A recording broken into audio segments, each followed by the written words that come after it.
आयुष्यामध्ये हे आपण यामध्ये पाहणार आहोत. सगळ्यात पहिलं वृत्ती जी कार्य जे आहे ते 5 टोटल कार्य आहेत. त्यामध्ये उपयुक्तवादी कार्य आहे. म्हणजे एखाद्या गोष्टीने तुमच्या आयुष्यामध्ये किती व्हॅल्यू ॲड केली, किती युटिलिटी ॲड केली त्याला आपण म्हणू शकतो उपयुक्तता. ती गोष्ट किती आपल्याला उपयुक्त आहे. उदाहरणार्थ कारचं आपण उदाहरण डिस्कस केलं होतं, की एखादी कार आहे. तर एखाद्या कारमुळे माझ्या आयुष्यात किती व्हॅल्यू ॲड केली आहे. किती युटिलिटी ॲड केली आहे. माझं कम्फर्ट वाढला आहे, माझा टाईम ट्रॅव्हल कमी झाला आहे. ट्रॅव्हल टाईम कमी झाला आहे. ते उपयुक्तवादी कार्य.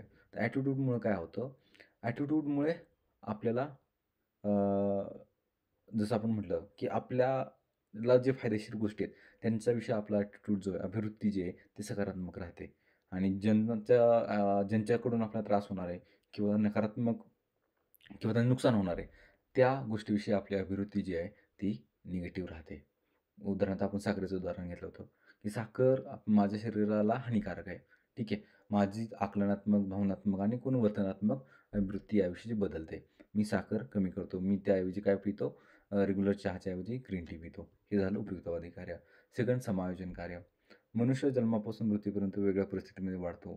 तर ही जी परिस्थिती बदलत असते, त्यावेळेस मनुष्य त्या परिस्थितीला ॲडजस्ट होत असतो.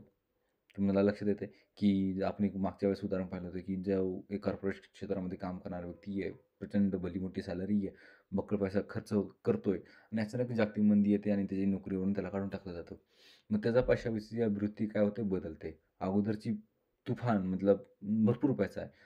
ही वृत्ती चेंज होऊन आता बचावात्मक मतलब आता सेव्हिंग करायला पाहिजे किंवा पैसा सबुरीने वापरायला पाहिजे, ही वृत्ती निर्माण होते. म्हणजे काय? की तो व्यक्ती नवीन परिस्थितीशी ॲडजस्ट होतोय.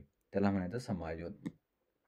नेक्स्ट ज्ञानकार्य. आपण यामध्ये लहान मुलाचं उदाहरण पाहिलं होतं. लहान मूल जे आहे ते विस्तवाकडे आकर्षित केलं जातं. आकर्षित होतं. अ, आकर्षित होतं. यामध्ये 2 गोष्टी आहेत यामध्ये. एक म्हणजे मोठी घरातली जी माणसं आहेत, त्या मुलाला सांगतात, की तिकडे जाऊ नको, तरी ते त्याकडे आकर्षित होतं.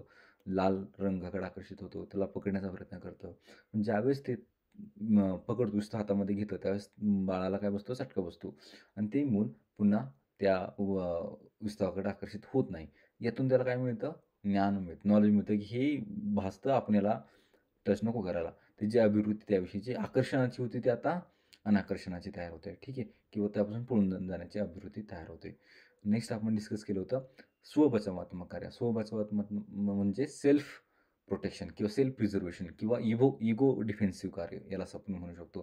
तर यामध्ये काय केलं जातं? व्यक्ती स्वतःची इमेज जी आहे ती प्रोटेक्ट करण्याचं काम करतो. उदाहरणार्थ अनेकदा आपण पाहतो आपण स्वतः असेल, आपले मित्र असतील, एक्झाममध्ये अपयश आल्यानंतर आपण काय करतो, एक्झाम कंडक्ट करणारे व्यक्ती असतील, पेपर चेक करणारा असेल किंवा यू-पी-एस-सी, एम-पी-एस-सी यांच्यावर आपण खापर फोडतो. त्या अपयशाची जबाबदारी आपण स्वतःवर घेत नाही. हे झालं स्वबचावात्मक कार्य. नेक्स्ट मूल्ययुक्त कार्य आहे. यामधनं काय व्हॅल्यू एक्सप्रेशन कार्य आहे.